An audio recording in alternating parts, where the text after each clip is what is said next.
So initially I was gonna do analysis video, kind of what other people do, like to just like, and I get it's not necessarily to encourage hype for the Life is Strange reunion, but just to just start getting prepared for the Life is Strange reunion.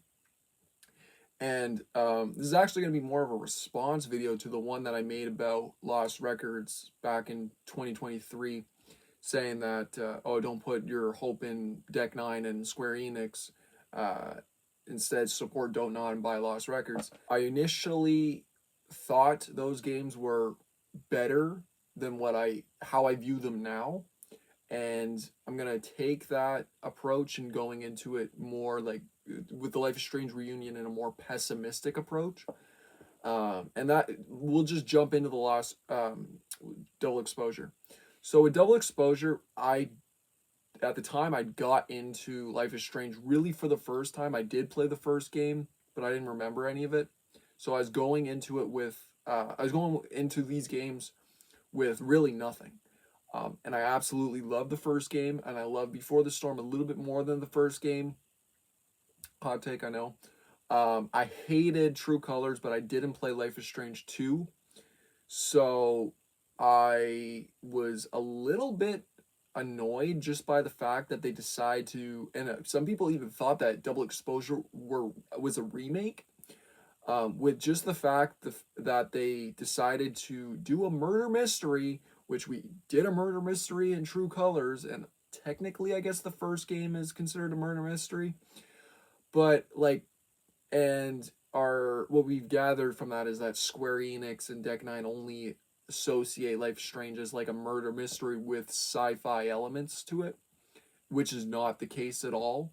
Um, and by with that, it made more sense to be hyped for Lost Records because it was going for a more coming of age story with this big element, but it's not the game isn't going to rely on that big element. Um, and With Double Exposure, I hated the characters, and that's what ruined the game for me. My initial review for the game was positive, but that was only drawing from my own interpretations and really comparing the ending to, I guess, like in a psychological sense to like past events, which is not fair. But when a piece of media does that, really your own opinion is what will be considered if it's good or not in that regards, just based on whatever you can pull from it. So with that, I only played it once, and I don't want to play it again. Regarding like the bad from, I guess, the three games, specifically True Colors. With True Colors had a bad story, but everything else about it was good. And then Double Exposure had a decent story, but the character sucked. Everything else about the game is good, but the character sucked. Outside of Safi, Safi was the best character, one of the best characters in Life is Strange. I stand by that. She was a better portrayal of what people that didn't like Chloe wanted Chloe to be. That's how I look at it. But it also sucks that she didn't get enough screen time. And just by that alone, when the one of the best parts about the game doesn't have a lot of screen time, I don't want to play the game again. So going into that, there's also just I'll talk a little bit more about the graphic novel inspiration when we get to the reunion, but then we go into Lost Records. Lost Records went into it with a really like didn't expect anything. That was well, I didn't know what to expect outside of like when we get to the '90s nostalgia part. I'm gonna be like, yeah, I know that. But more specifically, just letting the game do its thing, getting introduced to the characters, figuring out what this story or the mystery is about. And the worst part about that game was the mystery. And I'm not saying that the one of the two main issues about that game. First thing is that the ending had there were so many different endings that didn't make a lot of sense. And the other, or well, I guess three things. the other thing is the takeaway from the game was underwhelming in how they presented it. And one of the endings that made the most sense, which would leave you the higher impact in terms of like pulling on your emotions, is something that you could maybe get, which sucked. If the game just ended with, you know, your friend and the bully dying together, that leaves a more emotional impact than their friend just getting Thanos snapped. And regarding with that, that's one of the main reasons why the game is good up until they drop the ball in what the mystery is. You know, a lot of people said that the pacing in that game was slow, and it was. Another thing too to take from it is that you're really only going to replay this game for the friendship aspect. You don't care about the story. You just want to be immersed in that world again. You want to interact with those characters and see, you know, have the different relationships with those characters and see how things plan out. As well as keep in mind though that you'll also, if you don't play your cards right, you could still lose those characters. Ending. Okay, so I guess we have to clarify the ending in 95 and the modern ending. Obviously, when I'm talking about the different endings, I'm talking about the ending in 95, but the ending in modern time, you can still lose those characters. Yeah, you'll have your fun back in the 90s, but then you get to the modern day and you don't play your cards right, you'll lose those characters. So going by that, another reason why I don't really want to play the game. I understand what they were trying to do, and I do think that, again, the story was great up until the ending. It's just, if they would have just had a more singular ending in 95, that I think that would have sold me on it more. That would have made me want to go back to it. So based on that, where do we go from here? Regarding the reunion, where do we go from here? Regarding the reunion, so anyways, the main thing to talk about is obviously just the portrayal of Chloe. Now we got to talk about the graphic novel inspirations. Now the graphic novel inspiration comes from the fact that, you know, there's this the different realities of the time. I'm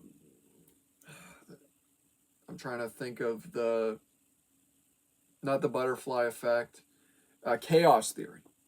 About chaos theory and just the overall bending of different timelines and stuff like that I'm not educated to speak on.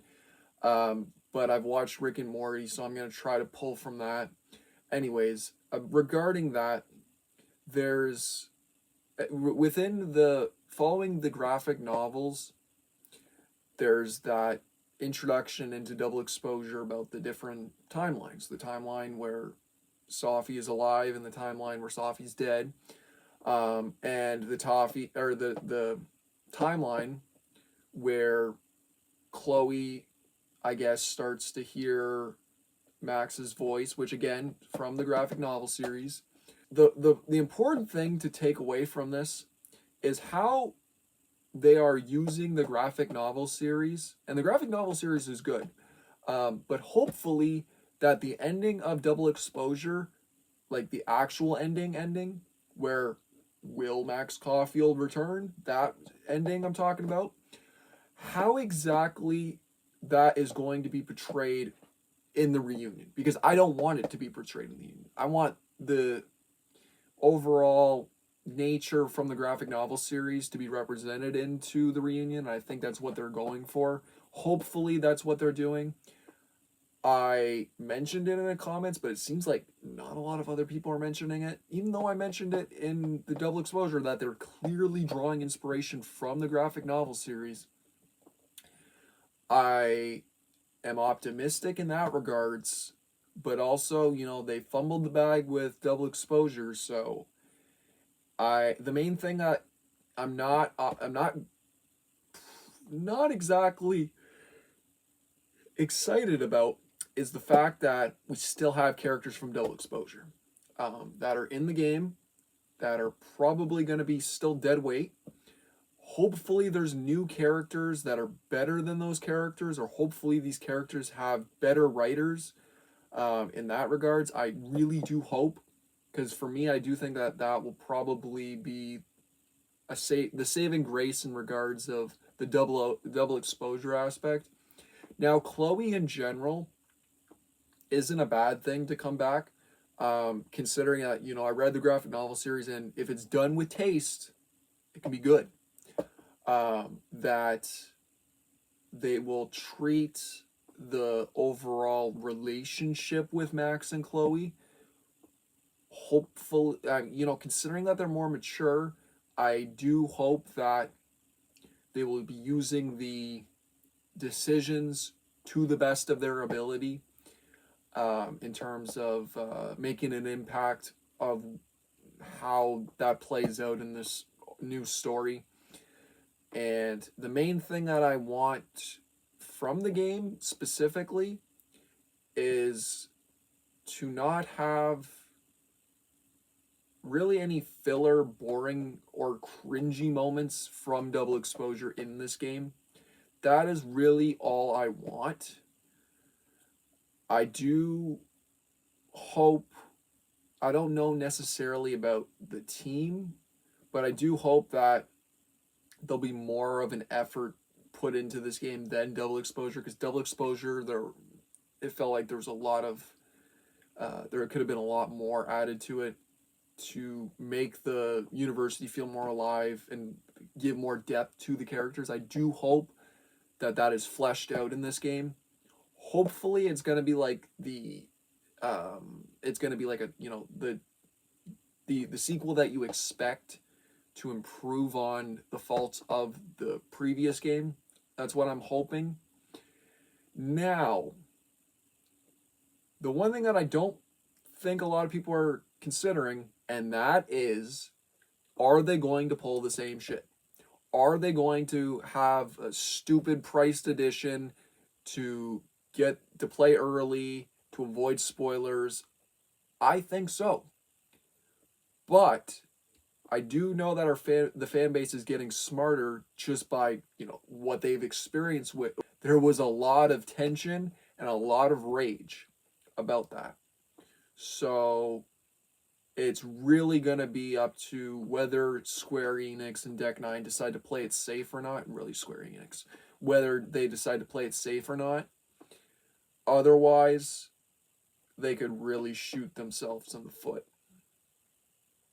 That being said, I'm curious to know anybody else's thoughts on this.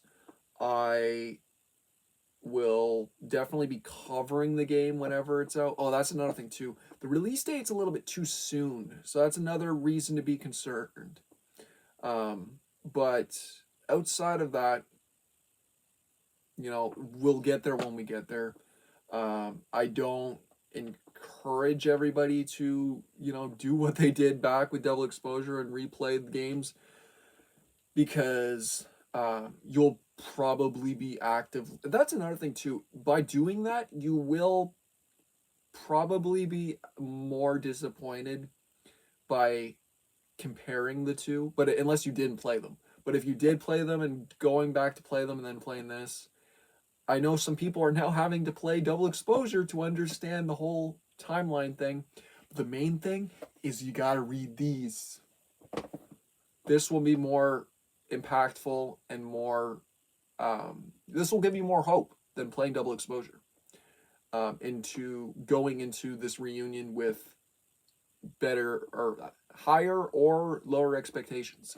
I do think that reading these will give you more hope. But yeah, that's all. Peace.